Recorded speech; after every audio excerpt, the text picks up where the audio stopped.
Everyone, सभी का warm welcome है वाईटी योर इंग्लिश शूटर पे। आज सुबह का द हिंदू का फर्स्ट एडिटोरियल पढ़ेंगे, चांस फॉर पीस इसका टाइटल है। यह आर्टिकल लिखा हुआ है पाकिस्तान के पीएम शहबाज शरीफ के रिमार्क्स पे। भारत को लेकर के उन्होंने जो दोस्ती का हाथ बढ़ाया है और उनके रिमार्क्स को इंडिया में कैसे देखा जा रहा है। चलिए शुरू करते हैं आर्टिकल को अपने क्विज के साथ में। पढ़ते पढ़ते सिर्फ ट्रांसलेशन में खो मत जाना। मैं आपके साथ ग्रामर, वोकैब और बहुत सारी चीज़ें जो है ना पॉइंट्स शेयर करूंगा। वो सभी पॉइंट्स आपको इस क्विज पे अप्लाई करने हैं लास्ट में, और आपको मिलने चाहिए एटलीस्ट 7 में से 5 मार्क्स। कोशिश करो 7 में से 7 मार्क्स आपको मिले। ऊपर 2 क्वेश्चंस आपको कॉम्प्रिहेंशन के भी मिलेंगे, जो पढ़ रहे हो उसी में से क्वेश्चंस बेस्ड हैं। चलिए शुरू करें क्लास को। आइए कुछ नया सीखते हैं।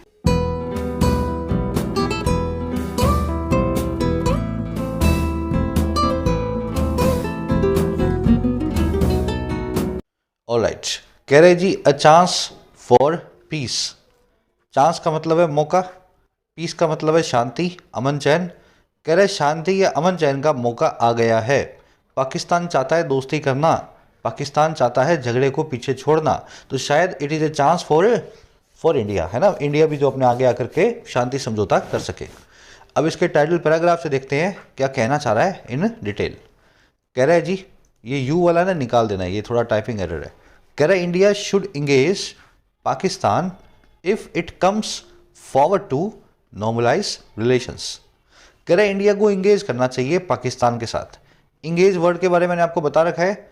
अगर दुश्मन से इंगेज कर रहे हो तो दुश्मन से वॉर कर रहे हो, अगर दोस्त से इंगेज कर रहे हो तो दोस्त से इन्वॉल्वमेंट बढ़ा रहे हो, दोस्ती बढ़ा रहे हो, बातचीत बढ़ा रहे हो। तो इंडिया को पाकिस्तान से इंगेज करना है, लेकिन एज ए फ्रेंड इन्वॉल्वमेंट बढ़ानी है, बातचीत करनी है। अच्छा, कब करनी चाहिए इंडिया को बातचीत? अगर ये कम फॉरवर्ड टू करता है, ये और आगे आता है। अच्छा, और कहाँ आता है? नॉर्मलाइज करने के लिए, रिलेशंस को सामान्य बनाने के लिए, रिश्तों को। तो अभी रिश्तों के बीच में बड़ी, पता होगा आपको, बहुत सारी कड़वाहट है। पुलवामा अटैक के बाद में, आर्टिकल 370 के एप्रोगेशन के बाद में। तो अगर ये कड़वाहट हटा करके पाकिस्तान आगे आता है और दोस्ती का हाथ बढ़ाता है, तो इंडिया को इंगेज करने में कोई परहेज नहीं करना। ये है इस सेंटेंस का मीनिंग। सेंटेंस आप समझ चुके हैं। इंडिया आपका सब्जेक्ट है, शुड इंगेज इसकी वर्ब है। इट सब्जेक्ट है, ये आया पाकिस्तान के लिए, इसकी वर्ब है कम्स। कम फॉरवर्ड करना मतलब आगे आना। नॉर्मलाइज एक वर्ब है, इसका मतलब होता है चीज़ों को नॉर्मल बनाना, रिश्तों को सामान्य हालातों में लाना। अब आगे बढ़ते हैं। इस आर्टिकल की सारी वोकैबुलरी देख लेंगे एक साथ। ये जो आप देख रहे हो ना, ये वाले वर्ड्स अंडरलाइंड, ताकि आप इसको स्मूथली पढ़ सकें। और उसी के साथ में मॉक टेस्ट जिन प्यारे बच्चों ने अभी तक नहीं लिए हैं और टेक्स्ट बुक के मॉक टेस्ट की उनको ज़रूरत है, तो अभी 3 दिनों की सेल है। 269 रुपीज़ में 1 साल का मॉक टेस्ट पास आपको मिल जाता है। SSC, banking, state exams, defence, railways, सभी एग्ज़ाम्स का एक सिंगल पैक है, जिसमें 50-60 हज़ार मॉक टेस्ट मिलते हैं, हर वैरायटी के, हर डिफ़िकल्टी लेवल के। सेल का फ़ायदा उठाने के लिए कमेंट सेक्शन में लिंक रखा है टेक्स्ट बुक का, जाके क्लिक करें। आपको मॉक टेस्ट पास दिखाएगा 299 का। इस पास पे एडिशनल डिस्काउंट लेने के लिए कोड लगाएं YT10। जैसे इस कोड को अप्लाई करेंगे आपको मिल जाएगा एडिशनल डिस्काउंट, 269 में आपको पास मिल जाएगा। कोड लगाना ना भूलें। मैक्सिमम डिस्काउंट के लिए YT10 कमेंट सेक्शन में लिंक रखा हुआ है। चलो, आज के वर्ड शुरू होंगे केओस से। केओस आप जानते हैं, ये चाओस लिखा जाता है लेकिन बोला जाता है केओस। इसका मतलब होता है अराजकता, डिसऑर्डर या लॉलेसनेस। अराजकता समझते हो ना, हर तरफ जो है कुछ भी सिस्टम से नहीं चल रहा, अफरा तफरी हो रही है, उसको बोलते हैं chaos. Anarchy, mayhem, havoc, upheaval, shambles, pandemonium, muddle, turmoil, सब इसके सिनोनिम्स हैं। अच्छे अच्छे वर्ड्स देखने वाले वर्ड्स हैं सारे के सारे। पेंडेमोनियम देखोगे किसी आर्टिकल में, कहीं पे आप हैवक देखोगे, है ना, कहीं अपहेवल देखोगे। आज टर्मोइल नाम का वर्ड आर्टिकल में देखने वाले हो, केओस का synonym. After the Taliban took over Kabul there was an atmosphere of chaos on the streets. जब तालिबान ने कब्जा लिया काबुल को, तो एक केओस का एटमॉस्फेयर था, अराजकता का वातावरण था वहाँ की गलियों में, सड़कों पे। चलिए अगला वर्ड देखेंगे आज का। केओस, केओस का आपने देख लिया, टर्मोइल, टर्मोइल आर्टिकल में आएगा। नेक्स्ट वर्ड आपका आज का इम्पेंडिंग।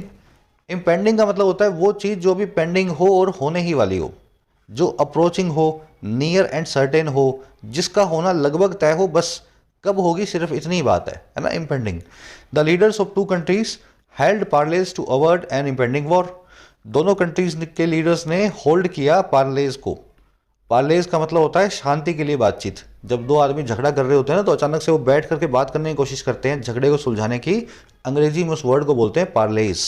तो दोनों के लीडर्स ने, कंट्रीज के लीडर्स ने पार्लेज को ऑर्गेनाइज किया ताकि बचा जा सके एक इम्पेंडिंग वॉर से, एक नियर एंड सर्टेन वॉर से। लूमिंग, फोर्थकमिंग, इमानेंट और इन द ऑफिंग सभी इसके सिनोनिम्स हैं। ये खास इडियम याद रखें, इन द ऑफिंग इम्पेंडिंग का सिनोनिम है। चलिए वर्ड आर्टिकल में आएगा इम्पेंडिंग। अगला एक नया वर्ड है ऑस्टियर। पहली बार आप इस वर्ड को देख रहे हो इस शीट में। ऑस्टियर का मतलब होता है सीधा सादा, ऐसी चीज जिसमें लग्जरीज ज्यादा ना हो, ऑस्टियर, है ना। मान लीजिए कोई ऐसा आदमी है जो बहुत सीधा साधा लाइफस्टाइल जीता है, ना ज़्यादा उसके पास गाड़ी वाड़ी है, अपना जाना आना अपने हिसाब से करना, सीधे साधे कपड़े पहनना। उसका गरीब होना जरूरी नहीं है कि वो गरीब है, इज ए पुअर गाय, ऐसा नहीं है। बस उसकी इच्छा है कि यार मुझे मेरी लाइफ को मिनिमलिस्टिक वे में जीना है, तो that person is living an austere life. मान लीजिए आप किसी घर में गए, वहाँ पे आपने अंदर फर्नीचर देखा, इंटीरियर देखा, उसमें ज़्यादा आपको लग्जरी दिखाई नहीं दी, सब कुछ सीधा साधा प्लेन एंड सिंपल था, क्लीन था, तो भी आप उसको बोलेंगे इंटीरियर जो है वो बड़ा ऑस्ट्रियर था। बात आ रही है ना समझ में? ज़्यादा ताम झाम ना हो ना, शोशाबाजी, उसको बोलते हैं ऑस्ट्रियर। सेंटेंस में पूरा बना रहा था, शायद बीच में रह गया। The interior of the room was austere. कमरे का इंटीरियर बड़ा सीधा साधा और प्लेन एंड सिंपल था, क्लीन था, लेकिन ऑस्ट्रियर था। असेटिक और एब्सटेनर इसके सिनोनिम्स हैं। ऑस्टेरिटी इसका नाउन फॉर्म है। ऑस्टेरिटी का मतलब होता है सीधा साधापन। आर्टिकल में आज आप इसको देखेंगे, ऑस्टेरिटी। चलिए अगला वर्ड है इंस्ट्रूमेंटल। इंस्ट्रूमेंट वो होता है, उपकरण वो होता है जो आपके काम आए किसी चीज़ को करने में, और इंस्ट्रूमेंटल का मतलब होता है काम आने वाला, हेल्पफुल या supportive for a purpose. Bhagat Singh had an instrumental role in India's freedom struggle. Bhagat Singh का बहुत ही सपोर्टिव, बहुत ही इंपॉर्टेंट रोल था भारत की फ्रीडम स्ट्रगल में। कंड्यूसिव, असिस्टिंग, पिवटल सभी इसके सिनोनिम है। ये कंड्यूसिव नाम का वर्ड आर्टिकल में देखेंगे। रेसिप्रोकेट, ये भी नया वर्ड आपके लिए ऐड किया आज। रेसिप्रोकेट का मतलब होता है कुछ बदले में देना। आपने मुझे गाली दी, मैंने भी गाली कर दी, है ना। आपने मुझे मारा, मैंने भी मार दिया। आपने मुझे कुछ अच्छी बात बोली, मैंने आपके लिए अच्छी बात बोल दी, है ना। तो ये जब आप बराबरी में म्यूचुअल जो करते हो ना, लेना देना, उसी को बोलते हैं रेसिप्रोकेट करना। टू एक्ट और give something in return. People help one another in the hope that it will be reciprocated when they need it themselves. लोग एक दूसरे की मदद करते हैं इस आशा में, इन द होप में, और किस आशा में भाई, कि ये मदद को रेसिप्रोकेट किया जाएगा, इस मदद को वापस दिया जाएगा जब उन्हें खुद को इसकी ज़रूरत होगी। रेसिप्रोकेशन नाउन फॉर्म होती है रेसिप्रोकेट की। इस वर्ब को आर्टिकल में देखेंगे। नया वर्ड है आपके लिए, लास्ट वर्ड है आयरॉनिक। आयरॉनिक का मतलब होता है उपहास भरा या विरोधाभास भरा। विरोधाभास समझते हो ना हिंदी में, उपहास या विरोधाभास। The promoters of the company have made an ironic decision of selling their holdings. Company के प्रमोटर्स ने एक विरोधाभास भरा या उपहास भरा डिसीजन लिया है, जो है सेल कर देने का अपनी होल्डिंग को, अपनी कंपनी में स्टेक को या शेयर को। अगर कंपनी का मालिक ही अपनी कंपनी बेच रहा हो तो उस कंपनी को आप क्यों खरीदेंगे, है ना। मालिक भाग रहा है तो मतलब कुछ झोल है। तो ये आयरॉनिक डिसीजन था कंपनी के मालिक का।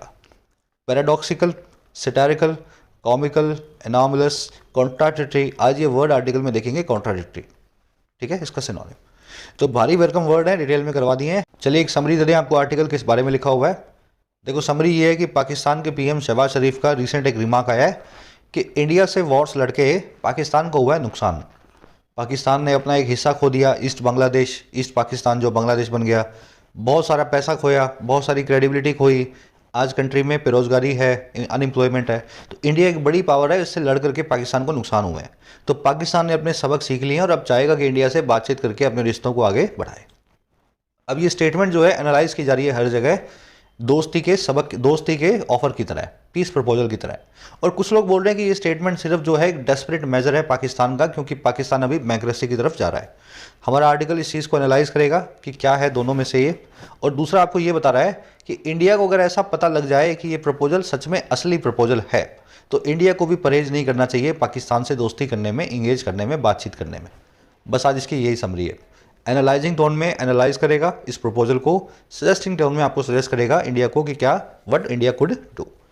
शुरू करते हैं आर्टिकल को। कह रहे जी, on the eternally rough road of India Pakistan ties, comma, any offer of talks, comma, like the one made by Pak PM Shehbaz Sharif last week, again comma, is cause for equal measure of excitement and cynicism.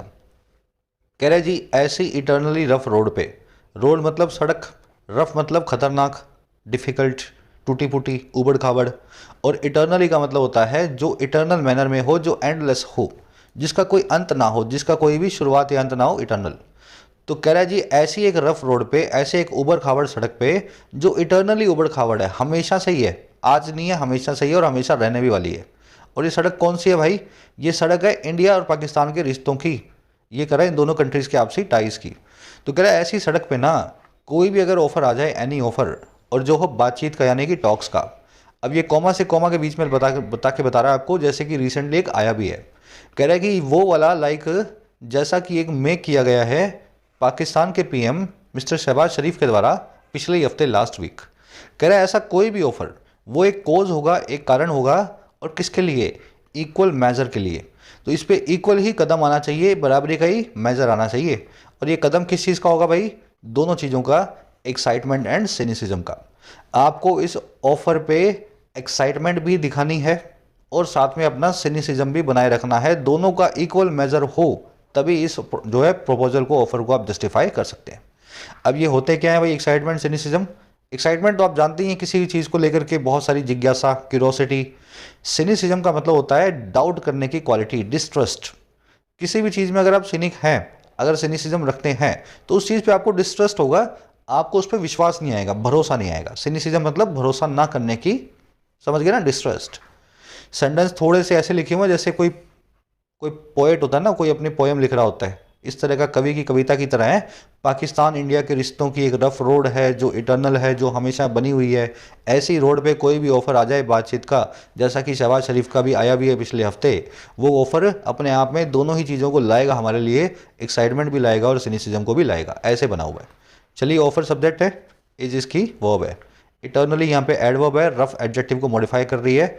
Eternal मतलब हमेशा चलने वाला, eternally मतलब endlessly, है ना, उसको adjective को आपने एडवर्ब बना दिया ly लगा के। चलो और आगे बढ़े। सिनिसिज्म देख लेना, डिस्ट्रस्ट को बोलते हैं, इससे एक वन वर्ड बनेगा। ऐसा आदमी जो डाउट करे हर चीज़ पे, ऐसे आदमी को बोलते हैं वन वर्ड में सिनिक। और इसके लिए एक दूसरा वर्ड और भी है, स्केप्टिक। ठीक है, इसको अमेरिकन भाषा में इस स्पेलिंग से बताया जाता है। तो ये दोनों स्पेलिंग सही हैं स्केप्टिक की, चाहे ऐसे लिख लो सी के साथ, चाहे के साथ में। चलिए, वन वर्ड्स याद रखना, आज के क्विज में पूछे गए आपसे। और आगे बढ़ते हैं। आगे कह रहा है जी, his words in an interview to a United Arab Emirates या UAE channel that Pakistan had learned a lesson from 3 wars in India या with India and wants to live in peace with India provided we are able to resolve our genuine problems। अब लंबा sentence है, इतने रुक जाते हैं, बहुत लंबा सेंटेंस है, अभी और आगे।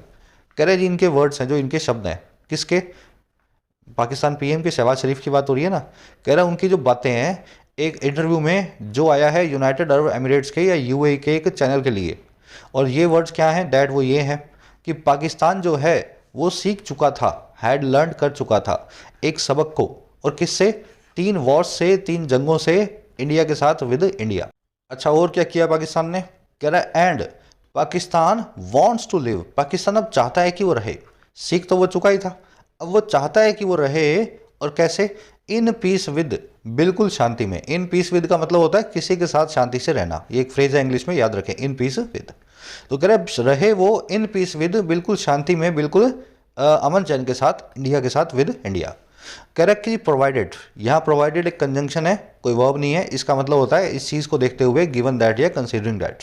कह रहे जी गिवन दैट या प्रोवाइडेड देखते हुए इस चीज़ को, अगर हम एबल होते हैं किस काम को करने में? रिजॉल्व करने में, सुलझाने में हमारी जेन्युइन प्रॉब्लम्स को।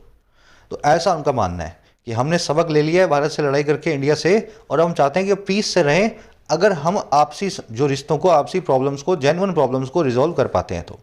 अब ये कौन कौन सी प्रॉब्लम्स है भाई? आगे बता रहे हैं। कह रहे जी including burning points like Kashmir. कह रहे जिसमें शामिल है बर्न करने वाले पॉइंट्स, जलाने वाला पॉइंट कश्मीर का, जो दोनों कंट्रीज को जलाता है। कह रहा है ऐसे जो वर्ड्स है ना उनके, इस टाइप के, कह रहा है ऐसे वर्ड्स को were seen in New Delhi more as him clutching at straws at a time when his country is in turmoil. कह रहा है इन वर्ड्स को देखा गया है, इन वर्ड्स को सी किया गया था। और कैसे? कहाँ पे? नई दिल्ली में। और कैसे देखा गया था? ज़्यादा इस तौर पे, मोर एस, कि ये बंदा क्लच एट स्ट्रॉ कर रहा है। क्लच एट स्ट्रॉ का मतलब होता है डेस्परेट टाइम पे डेस्परेट मेजर्स उठाना, जब आपके पास कुछ चारा ही ना हो तो आप छोटी से छोटी भी चीज़ का फ़ायदा उठाने की कोशिश करते हो, है ना, मरने वाली कंडीशन में। तो इनके वर्ड्स को इंडिया में ऐसे ही देखा जा रहा है कि ये डेस्परेट मेजर्स हैं डेस्परेट वक्त के। और कब हैं ये? ऐसे एक वक्त पे, एट अ टाइम, जब उनकी कंट्री टर्मोइल में है, पूरा देश अराजकता में है, बैंकरप्सी की कगार पे है। आया समझ में सेंटेंस? देखो यहाँ से शुरू हो रहा है और यहाँ तक हो रहा है। कह दोगे तो मैं एक बार इसको रिपीट कर दूंगा, लेकिन बहुत आसान है। सब्जेक्ट वर्ब को मैच कर लो, सेंटेंस दिमाग में बैठ जाएगा। सब्जेक्ट वर्ब बता देता हूँ आपको। वर्ड्स वर सीन, वर्ड्स को देखा गया। पाकिस्तान हैड लर्नड, पाकिस्तान सीख चुका था। एंड पाकिस्तान वांट्स, पाकिस्तान अब चाहता है। ये दोनों वर्ड्स हैं, दोनों वर्ब्स हैं पाकिस्तान की। वी की वर्ब है आर। अच्छा, कंट्री की वर्ब है इज। टर्मोइल का मतलब होता है, ऑलरेडी जानते हो आप, टर्मोइल का मतलब है बहुत ज़्यादा एनार्की, वेंडेमोनियम, है ना, अराजकता। अच्छा, इन पीस विद को याद रखें, ये फ्रेज ऐसे ही चलेगा। क्लच एट, ये प्रोवाइडेड मैंने आपको बता दिया ना, प्रोवाइडेड कंजंक्शन है। गिवन दैट या कंसीडरिंग दैट इसको बोलते हैं, है ना। प्रोवाइडेड के बाद में दैट भी आ जाता है। लगाना चाहो तो लगाओ, नहीं लगाना है तो मत लगाओ, प्रोवाइडेड। ये क्लच एट द स्ट्रो है, ये एक इडियम होती है। इसका मतलब होता है सोल्यूशन फाइंड करने की कोशिश करना डेस्परेट सिचुएशन में। ये इडियम कैसे बनी है? क्लच का मतलब है शिकंजा कसना, स्ट्रो का मतलब होता है तिनका। तो एक डूबता आदमी है जो तिनके को पकड़ने की कोशिश कर रहा है, कुछ नहीं होगा उससे, पर वो एक बार फिर भी चांस लेके तिनके विनके पकड़ता है कि चलो कुछ हो सकता है, तिनके के चक्कर में मैं तैरने लग जाऊं, डूबने से बच जाऊं। तो डेस्परेट टाइम में डेस्परेट मेजर्स लेना ही क्लच एट स्ट्रो करना होता है। जैसे एक डूबता हुआ आदमी तिनके को पकड़ के सोचता है कि शायद मुझे ये तिनका बचा ले। याद रहेगा ये वर्ड, स्ट्रो का मतलब है तिनका। अब भैया ये तिनके को आपने ना सिर्फ यहीं याद नहीं रखना, स्ट्रो से बनती है 3 इडियम्स और। चारों इडियम दिमाग में एक कोने में बिठा के रखो, चारों बनी है तिनके से। पहली इडियम है straw in the wind. Wind का मतलब है हवा, स्ट्रो का मतलब है तिनका। याद है कि नहीं याद? करवा चुका हूँ ये इडियम सारी आपको, जिनको आती है कमेंट्स में डालना। चलो, स्ट्रॉ इन द विंड का मतलब होता है हवा में तिनका। ये हवा में तिनका का मतलब होता है अ प्रिडिक्शन। बता देता हूँ कैसे। भाई एक किसान है, एक किसान है, अचानक से उसकी हवा में तिनका आया, आंख में पड़ा उसके। एक प्रिडिक्शन मिली उसको कि एक तूफान आने वाला है, तिनके आ रहे हैं, अभी हवा तेज आ रही है, अभी देखो ये हवा जो है तूफान बन के थोड़ी देर में पूरे खेत पे आएगी।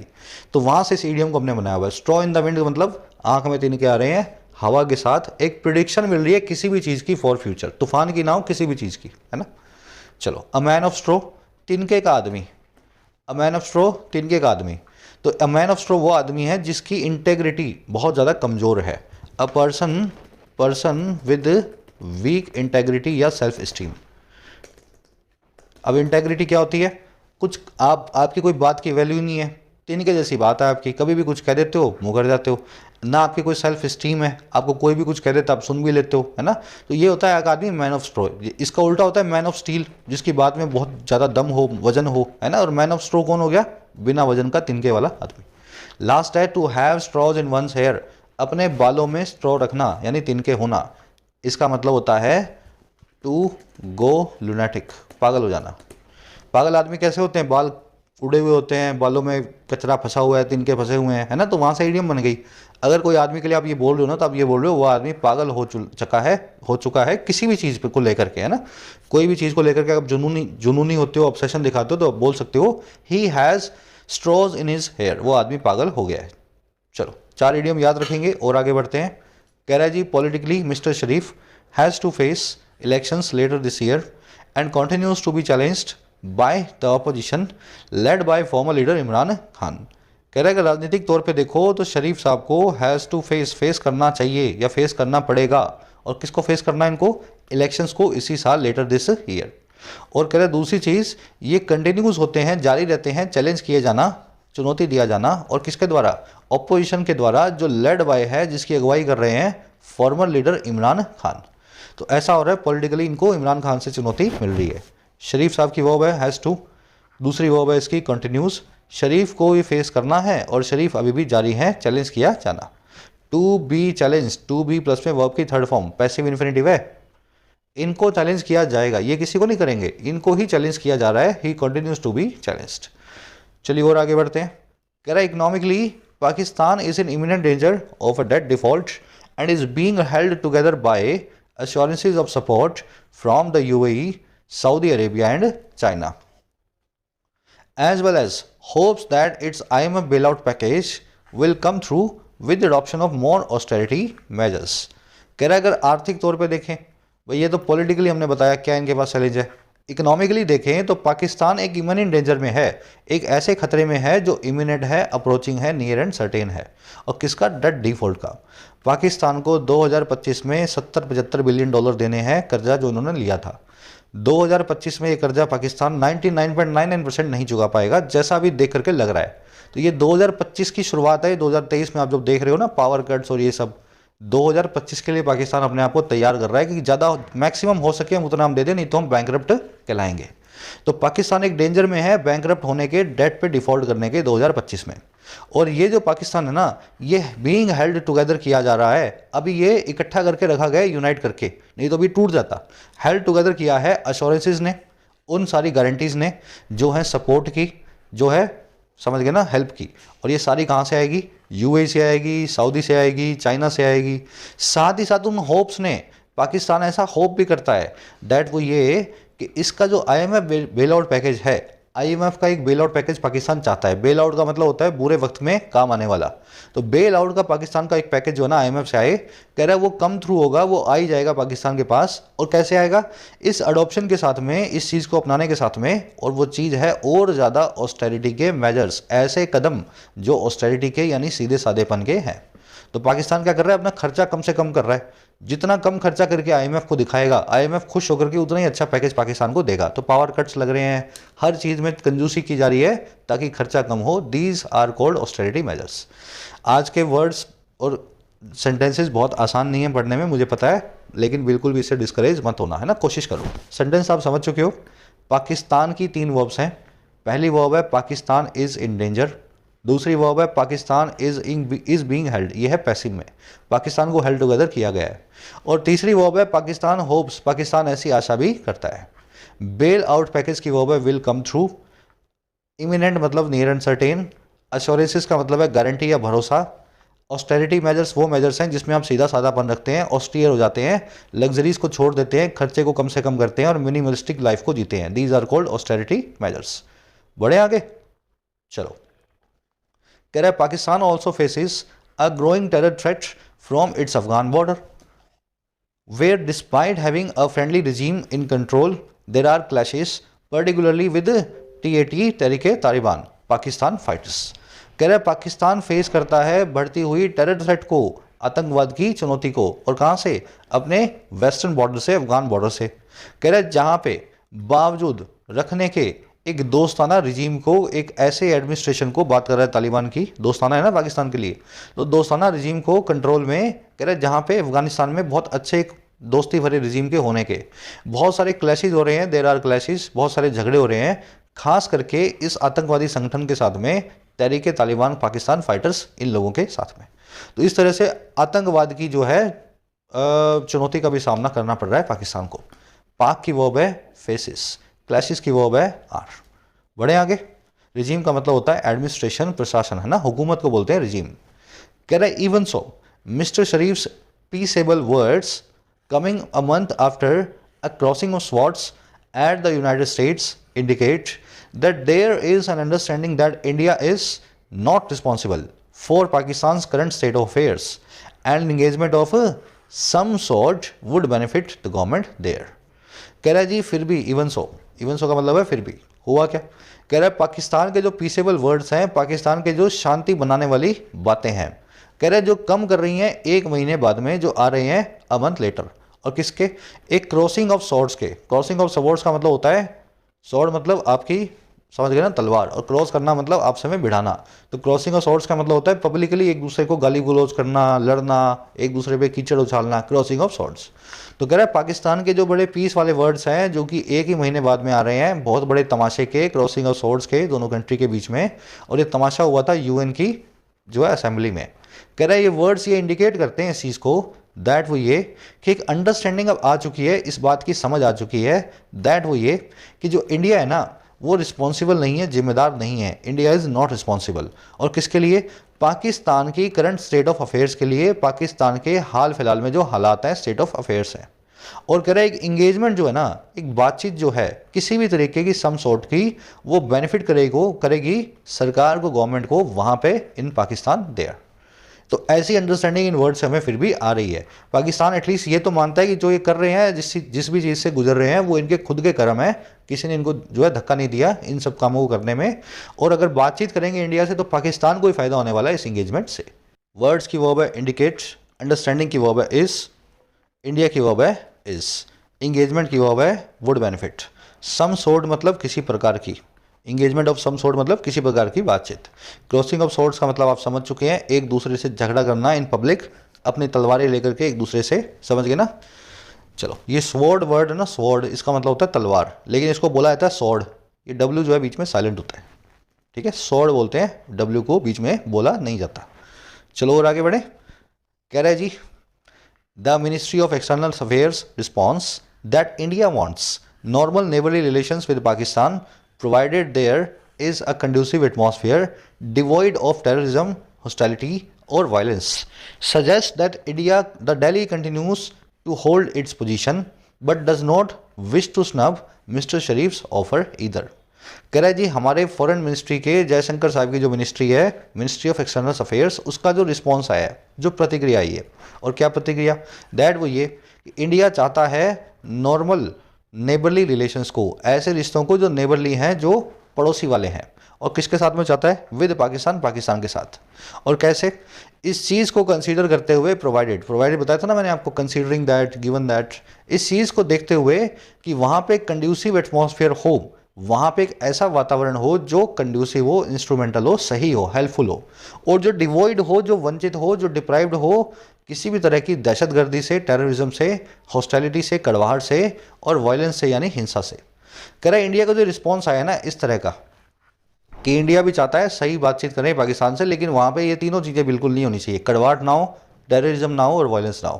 कह रहा है ये जो रिस्पॉन्स है ना, ये सजेस्ट करता है इंडिया का, दैट वो ये कि दिल्ली अभी भी जारी है, कंटिन्यू है, बनाए रखना अपनी पोजीशन को, अपने स्टांस को। और दिल्ली क्या पोजीशन है, जो भी पोजीशन है, ये वो इसने लिख दी है। कह रहा है लेकिन यही दिल्ली ये भी चाहता है कि ये विश नहीं करता है, इस चीज़ को नहीं चाहता है कि ये स्नब करे, डिसरिगार्ड करे, इग्नोर करे शरीफ साहब के ऑफर को, इधर ये भी। तो दोनों ही चीज़ें दिल्ली चाहता है। दिल्ली चाहता है कि अपनी पोजीशन बनाए रखे, पोजीशन हमारी यही है, बातचीत हम करेंगे, लेकिन पहले आप अपनी कड़वाहट को छोड़ो। लेकिन दिल्ली ने यह भी दिखा दिया कि हम मिस्टर शरीफ के ऑफर को स्नब नहीं करते हैं, डिसरिगार्ड या इग्नोर नहीं करते हैं, उसको एक्नॉलेज भी किया इस ऑफर को। आगे सेंटेंस समझ में, लंबा है ना। रिस्पॉन्स की वर्ब है सजेस्ट, इंडिया की वर्ब है वांट्स, एटमॉस्फेयर की वर्ब है इज, देर से क्लोज शुरू हुआ है इसलिए, देर से क्लोज शुरू हुआ है इसलिए वर्ब को सब्जेक्ट के बाद रखा गया इस केस में।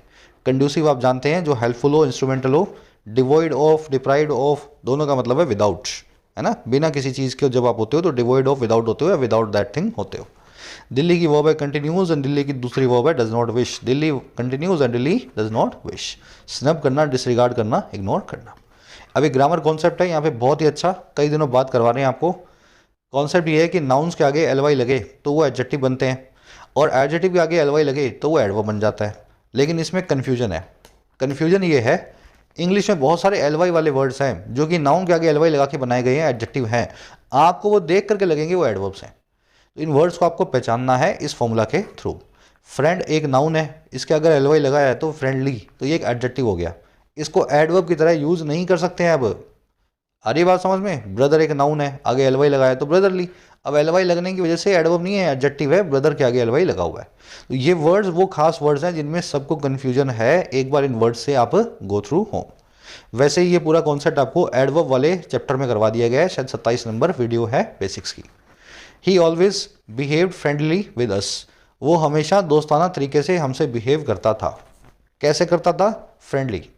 अब ये फ्रेंडली वर्ड है ना, एडवर्ब का काम कर रहा है। वो हमसे नाइसली बिहेव करता था, वो हमसे हॉस्टाइल होकर के बिहेव करता था, है ना, हॉस्टाइली, या वो हमसे किसी भी तरीके से बिहेव करता था। तो जो तरीका आएगा वो तरीका एडवर्ब फॉर्म में होना चाहिए। लेकिन यहाँ पे आपने फ्रेंडली नाम का एडजेक्टिव यूज़ कर दिया। फ्रेंड तो एक नाउन है, नाउन के आगे एल वाई लगाया तो एडजेक्टिव बनेगा। तो ये जो फ्रेंडली है ना, ये वर्ड गलत यूज़ हुआ है यहाँ पे। तो क्या करूँगा मैं, ऐसे केस में मुझे लिखना होता है ही always behaved in a friendly manner. बात आई समझ में? इन अ फ्रेंडली मैनर, ऐसा लिख करके मुझे इस सेंटेंस को सही बनाना पड़ेगा, है ना। इससे क्या होगा, ये मैनर नाम के नाउन के लिए फ्रेंडली नाम का एडजेक्टिव आ जाएगा और ये पूरा इन अ फ्रेंडली मैनर, दोस्ताना तरीके से ये पूरा जो फ्रेज है एडवर्बल फ्रेज बन जाएगा, है ना। तो इस तरीके से आप सेंटेंस को सही करेंगे। He stood up, they stood up manly against the enemy, वो एनिमी के सामने मर्दाना तरीके से स्टूड अप किए। स्टूड अप का मतलब होता है किसी के सामने खड़ा होना, किसी को चुनौती देना। तो उन्होंने चैलेंज किया, चुनौती दी एनिमी को मैनली यानी मैन के तरीके से, मर्दाना तरीके से। लेकिन मैनली नाम का वर्ड एडवर्ब जो है नहीं बन सकता। मर्दाना तरीके से अगर बनाना है तो आपको लिखना पड़ेगा इन अ मैनली मैनर, है ना। वैसे ही the economy has started growing lively, economy ने बहुत तेजी से ग्रो करना शुरू कर दिया है। तो यहाँ भी लिखूंगा इन अ लाइवली मैनर, क्योंकि लाइफ तो एक नाउन है ना, लाइफ तो एक नाउन है, लाइफ से ही लाइवली बनाया गया है। तो लाइफ नाउन प्लस में एलवाई, तो ये बन गया एडजेक्टिव। एडजेक्टिव को अपने एडवर्ब बनाएंगे इन अ मैनर लिख करके उसके पहले और बाद में। वैसे ही some people attacked in the street and ran away cowardly, कुछ लोगों ने उनको अटैक किया स्ट्रीट पे और भाग गए वो बुजदिली के साथ में, कावर्डली के साथ में। तो कावर्डली जो है ना एक एडजेक्टिव है, तो यहाँ लिखना पड़ेगा इन अ कावर्डली मैनर।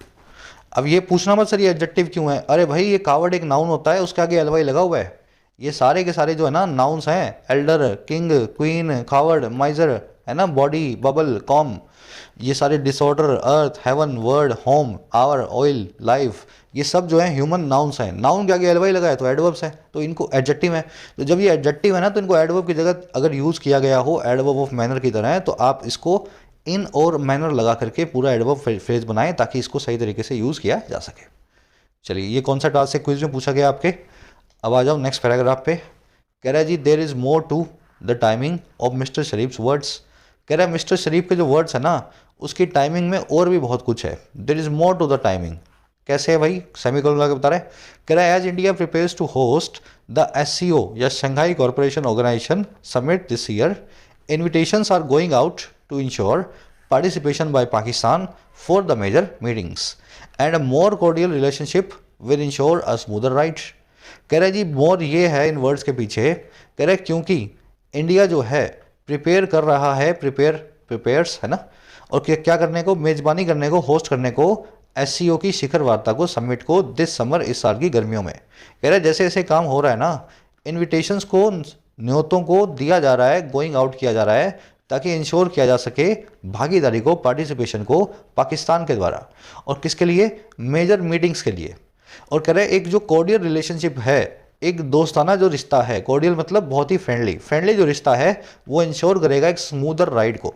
स्मूदर राइड का मतलब है पूरी प्रोसेस जो है वो स्मूथ हो जाए, SCO की जो पूरी समिट है, जो राइड है वो बड़े ही स्मूथ यानी प्लेन तरीके से चले, है ना, एकदम कोई इसमें रफ जो है पैचेज ना हो।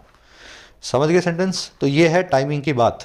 मोर की वर्ब है इज, इंडिया की वर्ब है प्रिपेयर्स, इन्विटेशंस की वर्ब है are going out, cordial, amicable, friendly, दोस्ताना, है ना, जिसमें प्यार मोहब्बत हो, एग्रीबलनेस हो, दैट इज कॉल्ड कॉर्डियल। ये जो मोर टू है ना, इस फ्रेज को याद रखें इंग्लिश में, there is more to something, इसका मतलब है there are more aspects in something, किसी चीज़ के और भी कई सारे पहलू हैं। इसको शॉर्ट फॉर्म में लिखा जाता है there is more to something. कह रहा है जी आगे, India's G20 presidency and its desire to promote the concerns of the global south amidst the Ukraine war would also benefit from the peace in the neighborhood। कह रहा है जी India के G20 की जो प्रेसिडेंसी है, इस साल इंडिया प्रेसिडेंट है G20 का, है ना, और इसका जो डिज़ायर है प्रमोट करने का कंसर्न्स को, चिंताओं को ग्लोबल साउथ की। ग्लोबल साउथ एक फ्रेज है, इसका मतलब होता है दुनिया के गरीब देश, ऐसे देश जो भी बहुत ज़्यादा इंडस्ट्रियलाइज नहीं हुए हैं, बहुत ज़्यादा जिनमें GDP 10,000 20,000 डॉलर के पार नहीं गई है पर कैपिटा, है ना, ऐसी पूरी सभी कंट्रीज के ग्रुप को बोलते हैं ग्लोबल साउथ। तो इंडिया की जो प्रेसिडेंसी है और इंडिया का जो डिज़ायर है दुनिया के गरीब देशों को प्रमोट करने का, उनकी चिंताओं को सबके सामने रखने का, और किसके बीच में, यूक्रेन वॉर के बीचों बीच, अमिड्स द यूक्रेन वॉर। कह रहे ये साथ ही साथ बेनिफिट होगा, ये दोनों चीज़ों को भी फायदा मिलेगा, और किससे, पीस से, शांति से, हमारे ही पड़ोस में, हमारे ही नेबरहुड में। तो पाकिस्तान से अगर शांति होगी तो G20 को भी अच्छे से होस्ट करेंगे हम, और दुनिया में गरीब देशों का जो हम एज अ लीडर जो उनको प्रमोट करते हैं, उनको रिप्रेजेंट करते हैं, वो डिज़ायर को भी फायदा मिलेगा इस शांति भरे रिश्ते के साथ। डिज़ायर और प्रेसिडेंसी दोनों की वर्ब है वुड बेनिफिट।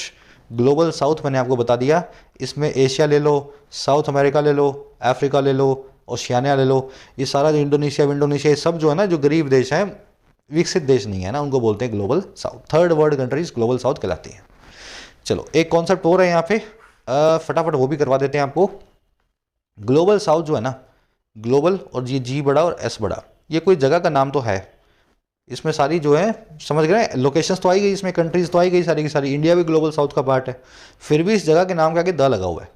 तो क्या रीज़न है इस जगह के नाम के आगे, इस लोकेशन के आगे द लगाया गया, जबकि कंट्रीज़ के नाम के आगे हम द नहीं लगाते हैं, नहीं लगाते हैं जनरली। इंडिया का आगे द नहीं लगाओ, देखोगे आप, पाकिस्तान के आगे द नहीं देखोगे। तो ये कॉन्सेप्ट है इमेजनरी लोकेशन का। ऐसी लोकेशंस जो इमेजनरी हैं, जो हमने खुद से अपने दिमाग में गढ़ी हुई हैं, उनके आगे द लगाया जाता है।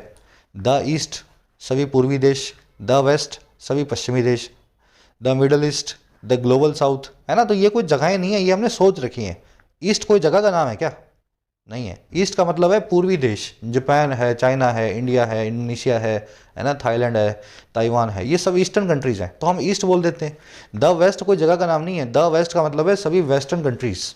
मिडिल ईस्ट का मतलब है जो ईस्ट में मिडल के बीच में जो कंट्री है, यानी समझ गए ना, ये आपका जो अरेबियन पेनिसुला है, अरब कंट्रीज मिडल ईस्ट हो गई।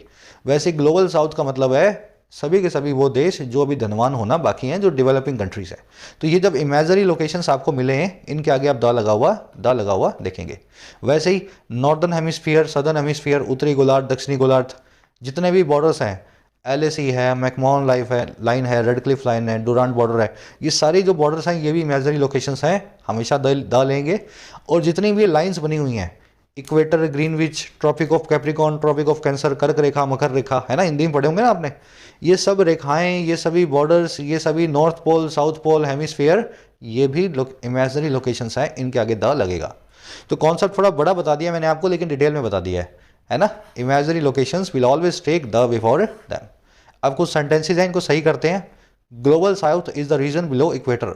ग्लोबल साउथ वो रीजन है जो इक्वेटर के नीचे है, तो बिलो द इक्वेटर मुझे लिखना चाहिए। क्यों लिखना चाहिए? क्योंकि इक्वेटर जो है एक इमेजनरी लोकेशन है, इसलिए इसके आगे द आता है। और वैसे ही ग्लोबल साउथ के आगे भी द लगेगा, यहाँ भी आप लिखेंगे द ग्लोबल साउथ। वैसे ही middle east is an area that is not part of either northern or southern hemisphere. Middle east एक ऐसा एरिया है जो ना तो नॉर्दर्न हेमिस्फीयर उत्तरी गोलार्ध, ना कि सदर्न हेमिस्फीयर दक्षिणी गोलार्ध का हिस्सा है। द मिडल ईस्ट लिखो भाई, मिडल ईस्ट एक इमेजनरी लोकेशन है। जो नॉर्दर्न हेमिस्फीयर है उसके आगे भी द लगाओ, द नॉर्दर्न हेमिस्फीयर, और सदर्न है उसके आगे भी द लगाओ, द सदर्न हेमिस्फीयर। ठीक है, इस तरीके से याद रखना है आपको इस कॉन्सेप्ट को। तीसरा सेंटेंस खुद से सब लोग सही करेंगे। Radcliffe line separated India from east and west Pakistan and went through tropic of Cancer. ये लाइन जो है इंडिया को अलग करती थी ईस्ट वेस्ट पाकिस्तान से, और ट्रॉपिक ऑफ कैंसर कर्क रेखा से गुजरती थी। सब लोग इसको ट्राई करें, और कहाँ पे द लगेगा या नहीं लगेगा जरूर से बताना इन द कॉमेंट सेक्शन। चलो आगे बढ़े। आज के क्विज में कॉन्सेप्ट पूछा गया है, यूक्रेन के आगे द लगा हुआ देख रहे हो, तो ये यूक्रेन द के लिए, ये द यूक्रेन के लिए नहीं है, वॉर के लिए। यूक्रेन वॉर जो है ना उसके लिए द लगा है, ये द यूक्रेन के लिए नहीं लगा है। कह रहा है जी, it remains to be seen whether mister Sharif's words were only made for effects or with the genuine desire to push for talks. कह रहा है ये अभी भी देखा जाना बाकी है, it remains to be seen, हाँ या ना, वेदर जो शरीफ साहब के वर्ड्स हैं क्या वो ओनली मेड किए गए थे इफेक्ट के लिए, सिर्फ इम्प्रेशन देने के लिए, या फिर कोई जेन्युइन डिज़ायर था उनका पुश करने के लिए, टॉक्स के लिए, बातचीत का दबाव डालने के लिए।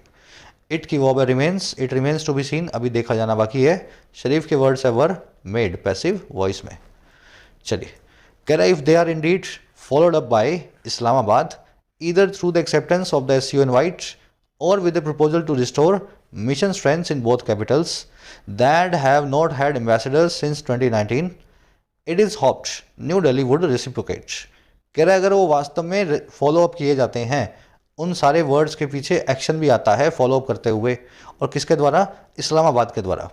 कह रहे चाहे तो इस जरिए आए, और वो जरिया है एक्सेप्टेंस कर लेना एससीओ के इनवाइट को, और या फिर एक प्रपोजल के साथ में आए, एक जो है सुझाव के साथ में आए, रिस्टोर करने का, बहाल करने का अपने अपने डिप्लोमेटिक मिशंस की, दोनों कंट्रीज़ के अंदर जो हमने हाई कमीशन बनाए हैं, डिप्लोमेटिक मिशन है, कह रहा है उनकी स्ट्रेंथ्स को दोनों की कैपिटल्स में, इंडिया में दिल्ली में और पाकिस्तान में इस्लामाबाद में। कह रहा है वही मिशंस हैं जिनमें एम्बेसडर ही नहीं रहे हैं, that have not had ambassadors सन 2019 से, हाई कमिश्नर कोई है ही नहीं।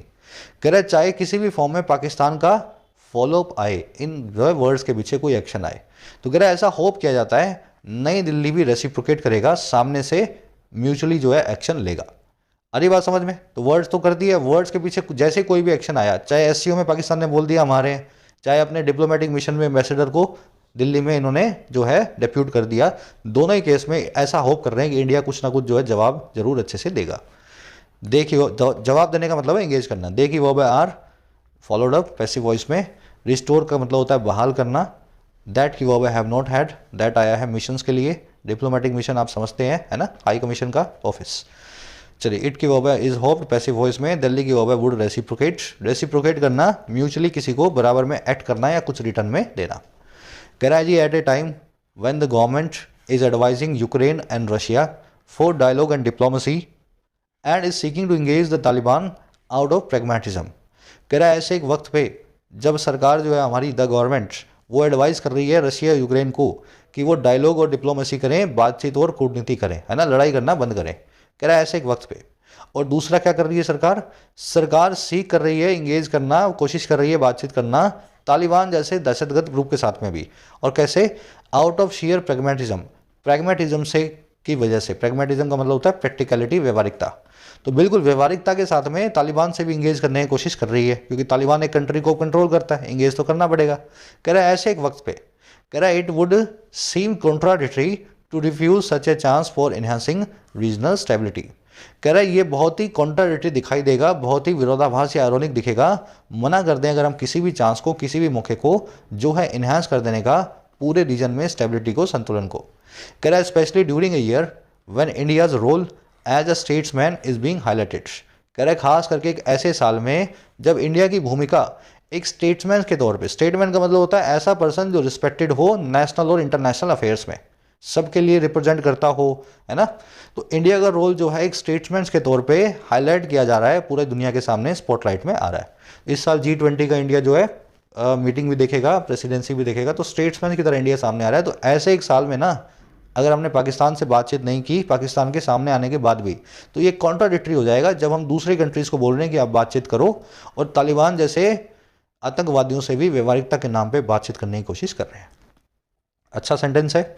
गवर्नमेंट की वर्ब है इज एडवाइजिंग, दूसरी वर्ब है इज सीकिंग, पहली वर्ब है इज एडवाइजिंग।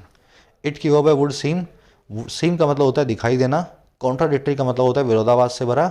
इंडियाज रोल की वर्ब है is being highlighted passive voice में, रोल को हाईलाइट किया जा रहा है प्रेजेंट कंटिन्यूअस टेंस में बीइंग लगा के पैसिव वर्ब में। स्टेट्समैन मतलब जो रिस्पेक्टेड हो, जो नेशनल या इंटरनेशनल जो है पॉलिटिक्स में, अफेयर्स में जाना जाता हो बड़े अच्छे से, है ना, स्टेट्समैन। चलिए प्रैग्मेटिज्म मतलब व्यवहारिकता, प्रैक्टिकबिलिटी। बहुत अच्छा लिखा हुआ आर्टिकल है आज का, लेवल बहुत अच्छा है, 10 आउट ऑफ 10 देंगे इसको। थोड़ा पढ़ने में मुश्किल लगा होगा आपको, लेकिन अब शायद ना भी लगाओ पूरा पढ़ने के बाद, है ना। फर्स्ट क्वेश्चन है आपसे, how has the Indian government taken the remarks of Pak PM according to the passage. Passage के हिसाब से अगर देखा जाए तो हमने पाकिस्तान के पीएम के रिमार्क्स को कैसे लिया है। हमने इसको जेन्युइन एफर्ट्स माना है पीस का, हमने इसको मिसलीड करने वाली एक दांव पेच माना है, या हमने माना है इसको डेस्परेट मेजर, एक डेस्परेट सिचुएशन का, या फिर हमने तीनों ही चीज़ मान लिया है इसको, all of the given alternatives. कोशिश करो, है ना, पहले कोशिश करो फिर बताते हैं। फर्स्ट कमेंट में आंसर डाल रहा हूँ इसी लेक्चर के नीचे, वहाँ से चेक कर लेना, पहले अपने आंसर को चूज करो। सेकंड में आपसे कह रहा है what seems to be the primary driver for Pakistan austerity measures. तो पाकिस्तान जो ऑस्टेरिटी मेजर्स ले रहा है, अपने खर्चे को कम कर रहा है, सीधा साधापन ला रहा है अपनी जो है पब्लिक लाइफ में, उसका प्राइमरी ड्राइवर क्या लगता है, किस वजह से, क्या प्राइमरी रीजन है पाकिस्तान इस काम को कर रहा है। अपनी कंट्री के इंपोर्ट बिल को कम करने के लिए, अपने कंट्री के एक्सपोर्ट्स को बूस्ट करने के लिए, तरीके तालिबान से निपटने के लिए, या फिर एक बेल आउट पैकेज को सिक्योर करने के लिए फ्रॉम द IMF। सही आंसर को आप निकाल लें, आर्टिकल आपने पढ़ा है, फर्स्ट कमेंट में आंसर रखा है, वहां से हिंट से अपने आंसर्स को मैच कर लेना। वीडियो के नीचे जाओ, कमेंट सेक्शन में पहला कमेंट मेरा है, पिंड कमेंट, वहां पे आंसर रखा है। थर्ड आपसे पूछा है idiom straw in the wind का क्या मीनिंग होता है, हवा में तिनका, है ना, तो करवा चुके हैं आपको। चौथा, एक आदमी जो हर चीज़ पे डाउट करे, तो 2 वन वर्ड साइंस पे दोनों में से कोई भी लिख दोगे आपका आंसर सही होगा।